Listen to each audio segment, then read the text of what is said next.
तो आज हम बात करेंगे सर्वपितृ अमावस्या की। जी हाँ, हम बात करेंगे जो पितृपक्ष चल रहा है, इसका अंतिम दिन जो होगा, समापन का दिन जो रहेगा, वो कहलाता है सर्वपितृ अमावस्या या फिर मोक्षदायिनी अमावस्या। अब ये जो तिथि पड़ती है, ये आश्विन मास के कृष्ण पक्ष की अमावस्या तिथि पर पड़ती है। इस वर्ष 6 अक्टूबर 2021 को पड़ेगी सर्वपितृ अमावस्या। इस दिन जो है पितरों का तर्पण किया जाएगा और साथ ही साथ पितृपक्ष का समापन भी किया जाएगा। वहीं पर अगर तिथि की बात कर ली जाए तो तिथि जो रहेगी ये आरंभ हो जाएगी 5 अक्टूबर की शाम को 7:04 से, और जो तिथि समाप्त होगी ये अगले दिन यानी 6 अक्टूबर 2021 को शाम को 4:34 पे ये तिथि समाप्त हो जाएगी।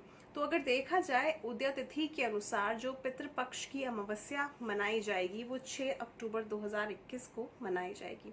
इस दिन जो है हमारे जो पितृ होते हैं, जिनकी तिथि नहीं पता होती है या जाने अनजाने में हम अगर किसी भी अपने पितृ का, अपने पूर्वजनों का अगर हम श्राद्ध भूल जाते हैं या हम किसी कारणवश नहीं कर पाते हैं, तो ये तिथि सबसे अधिक अहम होती है कि इस दिन जो है आप अपने सभी पितरों का तर्पण, उनका श्राद्ध कर सकते हैं और साथ ही साथ उनको प्रसन्न करके उनका आशीर्वाद भी प्राप्त कर सकते हैं। तो इस दिन करना क्या क्या होता है इस विषय पे भी जान लेते हैं। तो इस दिन सुबह उठ करके आपको स्नान करना है, स्वच्छ हल्के रंग के वस्त्र धारण करने हैं, सफेद रंग के वस्त्र धारण कर सकते हैं। इसके अलावा इस दिन जो है स्नान करते वक्त आप लोगों को जो है साबुन का प्रयोग नहीं करना है। इस समय पर अगर आप थोड़ा सा जल में गंगा जल मिला करके स्नान करते हैं तो वो अधिक बेहतर रहेगा। वहीं पे ब्राह्मणों को इस दिन भोजन कराना बहुत बेहतर रहता है। इसके अलावा जो हमारे जीव जंतु होते हैं, जैसे गाय हैं, चींटियां हैं, कौवे हैं, श्वान यानी कुत्ता है, इनको भी आप अगर हरा चारा खिलाते हैं, दूध रोटी खिलाते हैं तो काफी हद तक बेहतर रहता है। इसके अलावा आप अपने घर की छत पर जो है भोजन बना करके उसको जल के साथ रखें और अपने पितरों से निवेदन करें कि वो जो भोजन है वो ग्रहण करें और प्रसन्न होकर के आपको आशीर्वाद दें। और इसके बाद ये जो भोजन है, आप जो गाय है या कुत्ता है, जो भी आपको पशु पक्षी मिलता है, उनको ये भोजन खिला दें। वहीं पर शाम के समय एक दीपक सरसों के तेल का पीपल के वृक्ष के नीचे जला के आए और साथ साथ कुछ बूरा या फिर गुड़ डाल के आए पीपल के वृक्ष के साथ जब आप दीपक जलाएंगे।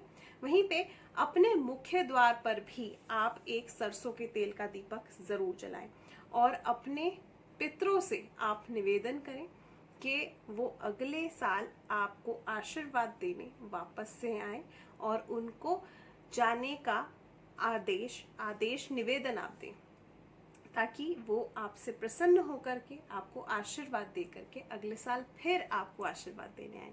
तो इस तरह से आप जो है पितृपक्ष पे सर्वपितृ अमावस्या पे अपने पितरों की पूजा आराधना, उनका श्राद्ध, उनका पिंडदान कर सकते हैं। वहीं पे अगर पितृ दोष कुंडली में है तो केवल इसी अमावस्या पे नहीं बल्कि हर एक अमावस्या पे अपने पितरों के नाम का भोजन ब्राह्मणों को अवश्य कराएं और साथ ही साथ एक सरसों के तेल का दीपक पीपल के वृक्ष के नीचे हर अमावस्या तिथि पर जरूर जलाएं, ताकि अगर आपकी कुंडली में पितृदोष है जिसकी वजह से आपको पितृदोष से संबंधित बाधाएं उत्पन्न हो रही हैं, चाहे वो आपका कार्य है, चाहे वो आपका बिजनेस है, चाहे वो आपका लव लाइफ, रिलेशनशिप, मैरिज, कुछ भी है, अगर आपको पितृदोष से संबंधित कोई भी परेशानी आ रही है तो ये शीघ्र ही समाप्त हो जाए और आपके पितृ जो हैं आपसे प्रसन्न हो जाएं।